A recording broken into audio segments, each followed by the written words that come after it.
ഈ തെരഞ്ഞെടുപ്പ് കാലം എന്ന് പറയുമ്പോൾ വാർത്താ മാധ്യമങ്ങളൊക്കെ വളരെ സജീവമാകുന്ന ഒരു കാലഘട്ടം കൂടിയാണ്. കാരണം തെരഞ്ഞെടുപ്പ് എന്ന് പറയുന്നത് വാർത്തകളുടെ അതിപ്രസരം ഉണ്ടാകുന്ന ഒരു സമയമാണ്.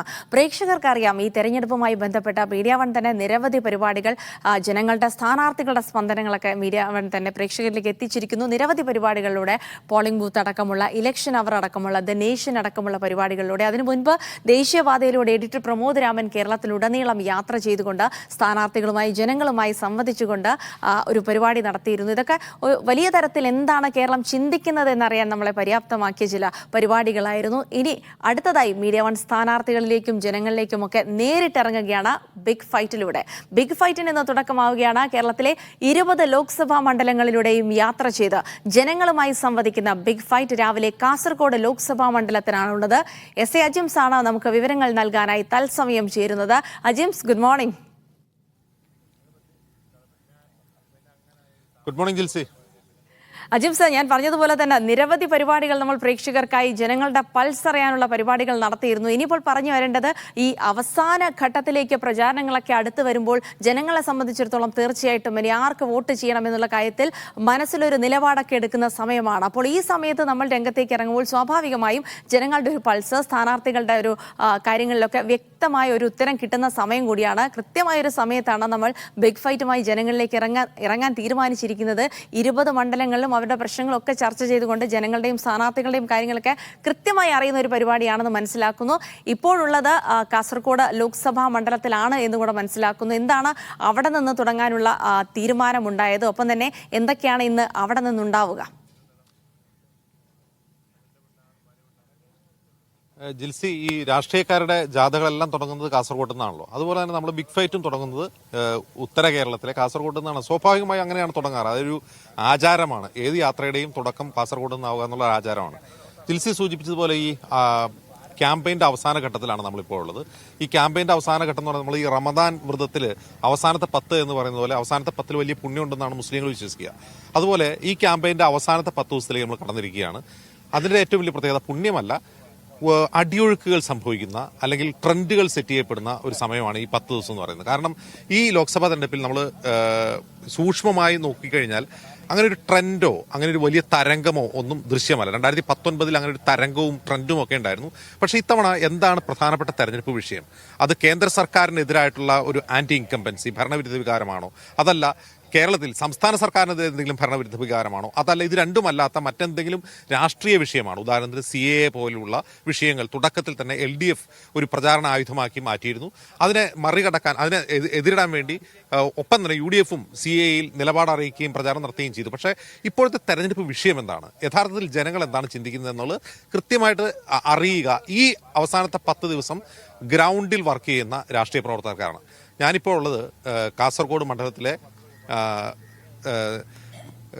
കാസർഗോഡ് ലോക്സഭാ മണ്ഡലത്തിലാണെങ്കിലും കണ്ണൂർ ജില്ലയിൽപ്പെട്ട മാടായിപ്പാറയിലാണുള്ളത്. കാരണം കാസർഗോഡ് ജില്ലയിലെ 5 നിയമസഭാ മണ്ഡലങ്ങൾ കൂടാതെ കണ്ണൂർ ജില്ലയിലെ 2 നിയമസഭാ മണ്ഡലങ്ങൾ കൂടി കാസർഗോഡ് ലോക്സഭാ മണ്ഡലത്തിൻ്റെ ഭാഗമാണ്.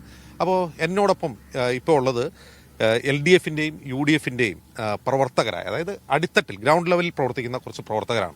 കാരണം അവരാണ് ജനങ്ങളുമായി നേരിട്ട് സംസാരിക്കുന്നത്. ഒരുപക്ഷെ സ്ഥാനാർത്ഥിയേക്കാൾ ഈ പ്രവർത്തകരാണ് ജനങ്ങളുമായി ഏറ്റവും കൂടുതൽ അടുത്ത് നിൽക്കുന്നത്. അപ്പോൾ അതുകൊണ്ട് നമുക്ക് തന്നെ ചോദിക്കാം, അത് മാധ്യമങ്ങൾക്ക് തന്നെ എന്താണ് ട്രെൻഡ്, എന്താണ് അടിയൊഴുക്ക് എന്നൊന്നും മനസ്സിലാവാത്ത ഒരു സാഹചര്യത്തിൽ ഇവർക്കത് കുറെ കൂടി പറയാൻ കഴിയും എന്നാണ് വിചാരിക്കുന്നത്. കാരണം ഈ നിൽക്കുന്നത് CPMൻ്റെയും കോൺഗ്രസിൻ്റെയും LDFിൻ്റെയും UDFിൻ്റെയും ഒക്കെ പ്രവർത്തകരായിട്ടുള്ള അടിത്തട്ടിൽ പ്രവർത്തിക്കുന്ന പ്രവർത്തകരാണ്.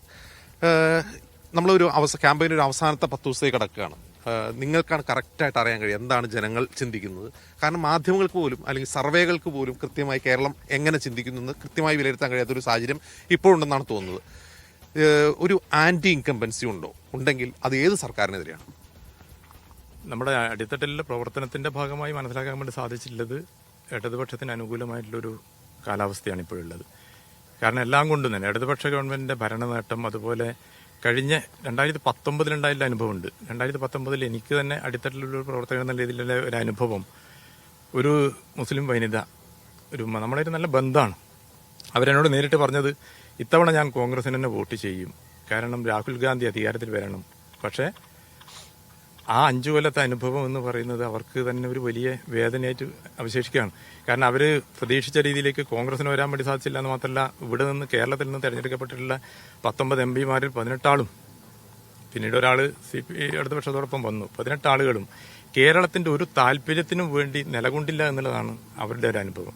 ഈ തവണ തെരഞ്ഞെടുപ്പ് പ്രവർത്തനവുമായി ബന്ധപ്പെട്ട് അവരോട് ഞാൻ സംസാരിച്ചപ്പോൾ അവർ പറഞ്ഞു, നിങ്ങൾ 2 കൂട്ടർ ജയിച്ചു പോയാലും അവിടെ ഒന്നിച്ച് നിൽക്കേണ്ടതാണ്, അതുകൊണ്ട് ഇടതുപക്ഷത്തിന് വോട്ട് ചെയ്താലും പ്രയാസമില്ല എന്ന് അവർ തിരിച്ചറിയാം. ഇത് നമുക്ക് താഴെത്തട്ടിലുള്ള പ്രവർത്തനത്തിന്റെ ഭാഗമായിട്ട് മനസ്സിലാക്കാൻ വേണ്ടി സാധിച്ചിട്ടുണ്ട്. എന്ന് മാത്രമല്ല, കേരളത്തിന്റെ ഭരണ നേട്ടം അത് നമുക്ക് തീർച്ചയായും ഒരു അനുകൂല ഘടകമായി ഈ തെരഞ്ഞെടുപ്പിൽ വരാൻ സാധ്യതയുണ്ടെന്നാണ് തോന്നുന്നത്. കഴിഞ്ഞ തവണ BJP ഭയം ഈ ന്യൂനപക്ഷത്തെ വല്ലാതെ വേട്ടയാടിയിരുന്നു. പക്ഷെ ഇത്തവണ ഇടതുപക്ഷത്തിന് അനുകൂലമായിട്ടുള്ളൊരു തരംഗമുണ്ടാവാനുള്ള സാധ്യത എന്ന് പറയുന്നത് പാർലമെന്റിൽ നാമമാത്രമായിട്ടുള്ള പ്രാതിനിധ്യമാണെങ്കിൽ പോലും ഇടതുപക്ഷത്തിന്റെ ശബ്ദമാണ് രാജ്യത്തെ ഗ്രസിച്ചിട്ടുള്ള ഏത് വിഷയത്തിലും വളരെ ഉയർന്നു കേട്ടിട്ടുള്ളത് എന്നത് യാഥാർത്ഥ്യമാണ്. അത് മലയാളിക്ക് മറക്കാൻ സാധിക്കില്ല. എന്ന് മാത്രമല്ല, കേരളത്തിലെ ഭരണ നേട്ടം എന്ന് പറയുന്നത് ഭാവി കണ്ടുകൊണ്ടാണ്. അപ്പോൾ യുവതലമുറയെ ആകർഷിക്കാൻ ഏറെ പ്രയോജനകരമായിട്ടുള്ള നയങ്ങളാണ് ഇടതുപക്ഷ ഗവൺമെന്റ് നടപ്പിലാക്കുന്നത്. ഈ ഭരണം എന്ന് പറയുന്നത് ഭരണ നേട്ടം എന്ന് പറഞ്ഞല്ലോ, നയങ്ങളുണ്ട് എന്ന് പറഞ്ഞു. കാരണം നമ്മുടെ ബജറ്റ് പ്രഖ്യാപനം നമ്മൾ കേട്ടതാണ്, പുതിയ കേരളത്തെക്കുറിച്ചുള്ള സ്വപ്നങ്ങളൊക്കെ ഉണ്ട്. എന്ത് നടപ്പാക്കിയെന്നാണ് നിങ്ങൾ ജനങ്ങളോട് പറയുന്നത്? തീർച്ചയായും 2016 മുതൽ 21 വരെയുള്ള ഗവൺമെന്റിന്റെ നേട്ടം എന്നത് അത് അസാമാന്യമായിട്ടുള്ളൊരു ഇടപെടലായിരുന്നു. കാരണം ഏറ്റവും അധികം പ്രയാസം അനുഭവിച്ചിരുന്ന ഒരു കാലഘട്ടത്തിൽ നിന്ന് ആ പ്രയാസങ്ങളൊക്കെ തരണം ചെയ്യുന്നതോടൊപ്പം തന്നെ കേരളത്തിന്റെ വികസനം നമ്മൾ ഊഹിക്കുന്നതിനപ്പുറം കൊണ്ടുവരാൻ വേണ്ടി ആ ഗവൺമെന്റ് സാധിച്ചിട്ടുണ്ട്. ഇപ്പോഴത്തെ പ്രശ്നം സാമ്പത്തികമായിട്ടുള്ള ഞെരുക്കമാണെന്ന് എല്ലാവർക്കും ബോധ്യമുണ്ട്. ആ ഞെരുക്കത്തിനുള്ള കാരണം ഇപ്പോൾ സുപ്രീം കോടതി വിധിയോടുകൂടി തന്നെ എല്ലാവർക്കും, കേരളത്തിലെ ജനങ്ങൾക്കൊക്കെ ബോധ്യപ്പെട്ടിട്ടുണ്ട്. പക്ഷേ പ്രതിപക്ഷത്തിന് അത് ബോധ്യപ്പെടുന്നില്ല എന്നുള്ളതാണ്. ശരി, ഈ പൊതുവെ UDF സ്ഥാനാർത്ഥികളുടെ ഒരു തെരഞ്ഞെടുപ്പ് ബ്രോഷർ നോട്ടീസൊക്കെ നമ്മൾ കാണുമ്പോൾ ഇപ്പോൾ LDF സ്ഥാനാർത്ഥികളാണെങ്കിൽ കൂടുതലായി കേന്ദ്ര സർക്കാരിന്റെ നയങ്ങൾക്കെതിരെ, ജനാധിപത്യ ധ്വംസനത്തിനെതിരെ സംസാരിച്ചുകൊണ്ടിരിക്കുമ്പോൾ നിങ്ങൾ ഫോക്കസ് ചെയ്യുന്നത് സംസ്ഥാന സർക്കാരിന്റെ ഭരണവീഴ്ചകളിലാണെന്ന് തോന്നുന്നു. ഒരു ലോക്സഭാ തെരഞ്ഞെടുപ്പിൽ എന്തുകൊണ്ടാണ് അങ്ങനെ ചെയ്യുന്നത്? അത് തെറ്റാണ്. കാരണം മോദിക്കെതിരെ ഏറ്റവും കൂടി ഇന്ത്യയിൽ സമരം ചെയ്തത് രാഹുൽ ഗാന്ധിയാണ്. ആ രാഹുൽ ഗാന്ധിയുടെ പാർട്ടിയാണ് കോൺഗ്രസ്. അതുകൊണ്ട് തന്നെ ജനങ്ങൾക്കെല്ലാം അറിയാം ആരാണ് മോദിക്കെതിരെ എന്ന് വെച്ചാൽ രാഹുൽ ഗാന്ധിയാണ്, മറ്റൊരു മുഖമില്ല. നമുക്കറിയാം, കേരള മുഖ്യമന്ത്രി ഒരിക്കൽ പോലും മോദിയുടെ പേരെടുത്ത് പറഞ്ഞിട്ടില്ല. പറയാത്തതുകൊണ്ട് തന്നെ അയാൾ മോദി എതിരാളിയാണെന്ന് നമുക്ക് ഒരിക്കൽ തോന്നാനുമല്ല, സാഹചര്യം അതാണ്. അതുപോലെ നമുക്കറിയാം, കേരളത്തിലെ ഭരണം വിലയിരുത്തുമ്പോൾ തന്നെ നമുക്കറിയാം, നമ്മൾ വെറുതെ ഒന്ന് രാവിലെ എടുത്ത് റേഷൻ കാർഡ് എടുത്ത് മാവേലി സ്റ്റോറിൽ പോയാൽ അവിടെ ഒരു സാധനമില്ല. അന്ന് ഉമ്മൻചാണ്ടി പോകുമ്പോൾ 26 റുപ്യ ഉണ്ടായിരിക്കുന്ന 50 റുപ്യ മുകളിലായി. സാധാരണക്കാരന് വിലക്കയറ്റം കൊണ്ട് ഒരു രക്ഷയില്ലാത്തൊരവസ്ഥയാണ് എല്ലാ കാര്യങ്ങൾക്കും, എവിടെ പോയാലും. ഈ വിലക്കയറ്റത്തിന് കാരണം സംസ്ഥാന സർക്കാരാണോ? സംസ്ഥാന സർക്കാർ പങ്കുണ്ട്. കാരണം ഇവിടെ അതിനായ ഒരു ഇതുണ്ടല്ലോ. ആ സംസ്ഥാന സർക്കാരിന്റെ ഒരുപാട് വീഴ്ചകൾ കൊണ്ടാണല്ലോ ഇന്ന് കേന്ദ്ര സർക്കാരിന്റെ അടുത്ത് കേന്ദ്ര സർക്കാർ സംസ്ഥാന സർക്കാരിന്റെ നമ്മുടെ കേന്ദ്ര ധനകാര്യമന്ത്രി പറഞ്ഞ കാര്യങ്ങളുണ്ട്, എന്തുകൊണ്ടാണ് കേരളത്തിൽ കിട്ടാനില്ലെന്ന്. കാരണം നമുക്ക് ശത്രുത ഉണ്ടാവും. പക്ഷേ മേണിക്കേണ്ട കാര്യങ്ങൾക്ക് മറ്റ് സംസ്ഥാനത്ത് കണ്ട് പഠിക്കണം. കൃത്യമായിട്ട് കണക്ക് കൊടുത്ത് മേണിക്കേണ്ട ആവശ്യമുണ്ട്. ആ കണക്കുകൾ കൊടുക്കാതെ ഭരണ അനാസ്ഥയും കൊണ്ട് മറ്റുള്ളവരെ കുറവ് പറഞ്ഞുകൊണ്ടല്ല, നമുക്ക് ഓരോ കാര്യങ്ങളും പറഞ്ഞ് കൃത്യമായിട്ട് മേണിക്കുകയും അത് നടപ്പിലാക്കുകയും ചെയ്യുന്ന ഭരണകർത്താവ്. കാരണം ഇന്ത്യ എന്ന് വെച്ചാൽ ഓരോ ആൾക്കാരും അവകാശമാണ്, അല്ലാണ്ട് മോദിയുടെ കഴിവുകൊണ്ടല്ല. മോദിയുടെ കഴിവുകൊണ്ട് ഇപ്പം ഞാൻ പറയാം, മോദി 2000 രൂപ കർഷകൻ, നമുക്ക് ഇവിടുത്തെ കർഷകരുടെ കടം മൊത്തമായി എഴുത്തുള്ള ഒരു സർക്കാർ ഈ രാജ്യത്തുണ്ടായിട്ടുണ്ട്. തൊഴിലുറപ്പ് പദ്ധതിയുണ്ട്, ഭക്ഷ്യസുരക്ഷാ നിയമങ്ങൾ ഉണ്ടാക്കിയിട്ടുണ്ട്. അങ്ങനെ ഒരുപാട് കാര്യങ്ങൾ നടപ്പാക്കിയ ഒരു മുൻ സർക്കാരുണ്ട്. ആ സർക്കാരിന് പോലെയാണ് പ്രതീക്ഷ രാഹുൽ ഗാന്ധിനെ ജനങ്ങൾ കാണുന്നത്. രണ്ടാമത് നമുക്കിവിടെ MP ഉണ്ട് എന്നറിഞ്ഞു. മുമ്പ് MP ഉണ്ടോ എന്ന് വെച്ചാൽ MP ഇല്ല, MPനെ കാണാൻ പറ്റില്ല. നമുക്ക് ഇവിടുന്ന് കാറും പിടിച്ച് ഇടത്തേക്ക് പോകണം, കാസർഗോഡ് പോയ ആൾ വന്ന ദിവസങ്ങളുണ്ട്. ഇതല്ല, MP നമ്മൾ മനസ്സിൽ വിചാരിക്കുമ്പോൾ നമ്മുടെ മുമ്പിൽ എത്തിയത്. ഉണ്ണിത്താൻ എല്ലാവരും മുമ്പിലും എല്ലാവരും മനസ്സിലും ഒരേ സമയത്ത് ഉണ്ടാകുന്ന ഒരു MP നമുക്കുണ്ട്. അതാണ് കാസർഗോഡ് ജനങ്ങൾ. ശരി, ഈ കേന്ദ്ര സർക്കാരിന്റെ ഹോസ്റ്റൈലായിട്ടുള്ളൊരു സമീപനമുണ്ട്. ആ സമീപനത്തിൽ ഇപ്പോൾ കോൺഗ്രസ് ആണെങ്കിലും CPM ആണെങ്കിലും BJP സർക്കാരിന് ഒരുപോലെയാണ്. അവർ ആ സമീപനം തന്നെ തുടരും. അപ്പോൾ അതിൽ കുറെ കൂടി ഒരു യാഥാർത്ഥ്യബോധമുള്ള ഒരു നിലപാട് UDFന് ഉണ്ടാവേണ്ടതല്ലേ കേന്ദ്രത്തിനെതിരെ? ഓക്കെ, ഞാൻ മറ്റൊരു കാര്യം ഞാൻ ചോദിക്കുന്നത്, ഈ നിങ്ങളിപ്പോൾ അടിത്തട്ടിൽ ഇറങ്ങി പ്രവർത്തിക്കുകയാണ്, അടിത്തട്ടിൽ ജനങ്ങളുമായി പ്രവർത്തിക്കുക. ജനങ്ങൾ എന്താണ് ചിന്തിക്കുന്നത് എന്നുള്ളത് വ്യക്തതയില്ലാത്തൊരു ചിത്രമാണ് മാധ്യമങ്ങളോട് നമുക്ക് കിട്ടുക. ജനങ്ങൾ അത് തുറന്നു പറയണമെന്നില്ല, പല കാരണങ്ങളാൽ തുറന്നു പറയണമെന്നില്ല. ജനങ്ങൾ എന്താണ് ചിന്തിക്കുന്നത്? ജനങ്ങൾ കേരളത്തിലെ ഭരണത്തിലിരിക്കുന്ന LDF സർക്കാരിനുള്ള അംഗീകാരം തന്നെയാണ് ഈ തെരഞ്ഞെടുപ്പിലൂടെ നമുക്ക് നേടാൻ കഴിയുന്നത്. കാരണം എന്ന് വെച്ചാൽ ഒരുപാട് വികസന നേട്ടങ്ങൾ ജനങ്ങളിലേക്ക് എത്തിയിട്ടുണ്ട് ഈ സർക്കാരിലൂടെ. ഒരുപാട് കാണാൻ നമുക്ക് കഴിയും. ബഹുമാനപ്പെട്ട MPനെ പറ്റിയിട്ടെല്ലാം പറഞ്ഞു. 4 ഹൈമാസ് ലൈറ്റ് കൊടുത്ത് അവിടെ ഒരു ചിരിക്കുന്ന ഫോട്ടോ വയ്ക്കുന്ന MPയാണ്. നമ്മളെ കണ്ണോത്തുള്ള PHC നേരിട്ടുള്ള അനുഭവം. PHCക്ക് ഫണ്ട് വേണമെന്ന് MPയോട് വിളിച്ചു ചോദിച്ചപ്പോൾ MP പറഞ്ഞത് നിങ്ങൾക്ക് കിഫ്ബി ഇല്ലേ എന്നാണ്. അങ്ങനത്തെ ഒരു എം പിയാണ്. നമ്മുടെ നാട്ടിലൊന്നും എം പിനെ കണ്ടിട്ടേ ഇല്ല. കഴിഞ്ഞ ദിവസം ഇലക്ഷൻ പ്രചരണത്തിന് വേണ്ടി എം പി വന്നിട്ടുണ്ട്, അത്രേ ഉള്ളൂ.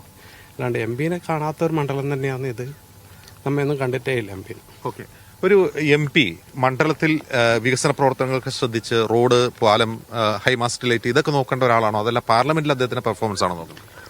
പാർലമെന്റിലെ പെർഫോമൻസ് വെച്ച് നോക്കുമ്പോൾ വളരെ മോശം പെർഫോമൻസ് ആണ് നമ്മളെ Kasaragod M P Unnithan sir ചെയ്തിട്ടുള്ളത്. അത് പറയുമ്പോൾ തന്നെ നമ്മുടെ പഞ്ചായത്ത് ഇപ്പോൾ 7ാം പഞ്ചായത്താണ്. 7ാം പഞ്ചായത്തിൽ ഈ 5 വർഷത്തിനുള്ളിൽ ഈ എം പി എന്നുള്ള രീതിയിൽ ഈ ഉണ്ണിത്താൻ തിരിഞ്ഞു നോക്കിയിട്ടില്ല. അതുമാത്രമല്ല, ഒരു ഫണ്ടും ഈ LDF ഭരിക്കുന്ന ഒരു പഞ്ചായത്തിനും ഒരു ഫണ്ടും ഈ ഉണ്ണിത്താൻ നൽകിയിട്ടില്ല. അപ്പോൾ അതെല്ലാം ജനങ്ങളുടെ ഇടയിൽ നല്ല ചർച്ച നടക്കുന്നുണ്ട്. അപ്പോൾ അതെല്ലാം ഈ ഇലക്ഷനിൽ LDFന് അനുകൂലമായിട്ട് വരുന്നതെന്ന് പറയാനുണ്ട്. അല്ല, ഇവിടെ കണ്ണൂർ ജില്ലയിൽ 2 നിയമസഭ ഉണ്ടെങ്കിൽ അത് അനുകൂലമാകുമ്പോൾ കാസർഗോഡ് അദ്ദേഹം ഫണ്ട് ചെലവഴിച്ചു എന്ന് പറയുന്ന കാസർഗോഡ് ചിലപ്പോൾ അത് അദ്ദേഹത്തിന് അനുകൂലമായി മാറും. ഇല്ല, അങ്ങനെ ഒരു ഇപ്പോൾ ഈ CAA നിയമമായിട്ട് ബന്ധപ്പെട്ടിട്ടല്ല മുസ്ലിം ജനങ്ങൾക്കിടയിലെല്ലാം ഭയങ്കര എതിരായിട്ടുള്ളൊരു വിമർശനം വരുന്നുണ്ട്. അപ്പോൾ അതെല്ലാം LDFന് അനുകൂലമായിട്ട് വരുന്നതാണ് നമ്മുടെ കാഴ്ചപ്പാട്. ശരി, ഈ LDF ഭരിക്കുന്ന LDFന് കുറച്ച് മേൽക്കെയുള്ള സ്ഥലമാണ് കണ്ണൂരിലെ 2 മണ്ഡലങ്ങൾ. അതിനോടൊരു വിവേചനം എം പിക്ക് ഉണ്ടായെന്ന് പറഞ്ഞാൽ ശരിയാണ്? അത് വെറും തെറ്റാണ്. അതിന് സംസ്ഥാന സർക്കാരിന് ഈ 2 നിയോജന വിവേചനമാണ്. ഞാൻ ഒരു ആശുപത്രി ഉണ്ട്, അവിടെ ഡോക്ടർമാരില്ല. ഇവിടെ പല സ്ഥലത്ത് വിദ്യാഭ്യാസ അധ്യാപകന്മാരില്ല. സംസ്ഥാന സർക്കാർ ചെയ്താലേ എം പിമാർ ചെയ്യേണ്ടത്. ഇവിടെ MLA ഉണ്ടല്ലോ, MLA ചെയ്യേണ്ട കാര്യം MLA ചെയ്താൽ തന്നെ ഇവിടെ ഒരുപാട് വികസനമുണ്ട്. നമുക്ക് ഇവിടെ ഒരു വ്യവസായ സ്ഥാനമുണ്ടോ? ഇവിടെ ഞാൻ പറയട്ടെ, അങ്ങനെ ഒരുപാട് കാര്യങ്ങൾ കാരണം ഇവിടെ മാർക്സിസ്റ്റ് പാർട്ടി കുത്തക നിയോജനം ഉണ്ടായത് തന്നെ ഒരു കാര്യം ശ്രദ്ധിക്കപ്പെടാത്തൊരു നിയോജനം ഉണ്ടല്ലോ. ഇവിടെ എം പി ഞാൻ ചോദിക്കുന്നത് എത്ര റെയിൽവേ വണ്ടി ഇത് വന്നില്ലേ, അങ്ങനെ 2 ഗേറ്റുകൾ പാസ്സാക്കിയിട്ടുണ്ട്. അങ്ങനെ ഒരുപാട് കാര്യങ്ങൾ എം പി പാസ്സാക്കിയിട്ടുണ്ട്. മറ്റ് സംസ്ഥാന സർക്കാരിൻ്റെ ഒരു പദ്ധതി ഇവിടെ പറയേണ്ട ഒന്നുമില്ല. ഞാനിപ്പം വരാം, നമ്മൾ 20 ആശുപത്രി പോയാൽ ആറ് ഡോക്ടർമാരില്ല. പരിയാരം മെഡിക്കൽ കോളേജിൽ പഠിക്കുന്ന കുട്ടികൾ വന്ന് ചികിത്സിച്ച് മരുന്ന് കൊടുക്കുമായിരുന്നു, വേറെ ഒന്നും ചെയ്യുന്നില്ല. നിങ്ങൾക്ക് ഇവിടെ ഈ കല്യാശ്ശേരിനെ കുറിച്ച് നിങ്ങൾ അത് കൃത്യമായിട്ട് അറിയാത്തതുകൊണ്ടാണ് ഇത് പറയുന്നത്. അങ്ങനെ നമുക്ക് എടുത്തു പറയാൻ ഒരുപാട് കാര്യങ്ങളുണ്ട്. നമുക്ക് പരിയാരം മെഡിക്കൽ കോളേജ് ആര് കാലഘട്ടത്താണ്? അങ്ങനെ ഇടതുപക്ഷ ഭരണകാലത്ത് കല്യാശ്ശേരി നിയോജനം ഒരു കാര്യങ്ങളും കൊണ്ടുവരില്ല. നമുക്ക് എം പി എന്ന് പറയുന്നത് ഉണ്ണിത്താൻ എന്ന് പറയുന്ന ഓരോ ചെറിയ കുഞ്ഞുക്ക്, ഞാൻ ഇന്ന് ജനിച്ചു എന്ന കുഞ്ഞുക്ക് പറയാം കാസർഗോഡ് എം പി ഉണ്ട്, അത് ഉണ്ണിത്താനാണ്. ഈ LDF കൂടുതലും CAA എന്ന് പറയുന്ന ഒരു വലിയ ഭീഷണിയെ കുറിച്ചാണ് ജനങ്ങളോട് സംസാരിക്കുന്നത്. നിങ്ങൾ അതേക്കുറിച്ച് മിണ്ടുന്നില്ല എന്നൊരു ആക്ഷേപമുണ്ട്. അത് ഞാൻ കേരളത്തിൽ മാത്രമല്ലല്ലോ CA. നിങ്ങൾ ആദ്യം മനസ്സിലാക്കുക, ഞാനൊരു പഴയ പഞ്ചായത്ത് മെമ്പറാണ്. നമ്മൾ പഞ്ചായത്ത് മെമ്പറായ സത്യപ്രതിജ്ഞ ചെയ്തതെന്നാണ്, അല്ലാതെ കേരള സംസ്ഥാനം എന്നല്ലല്ലോ, ഇന്ത്യ വരുന്നതല്ലേ. ഇന്ത്യയിലും അതിനെതിരെ ഏറ്റവും കൂടുതൽ സമരം ചെയ്തൊരു പാർട്ടി കോൺഗ്രസ്സാണ്.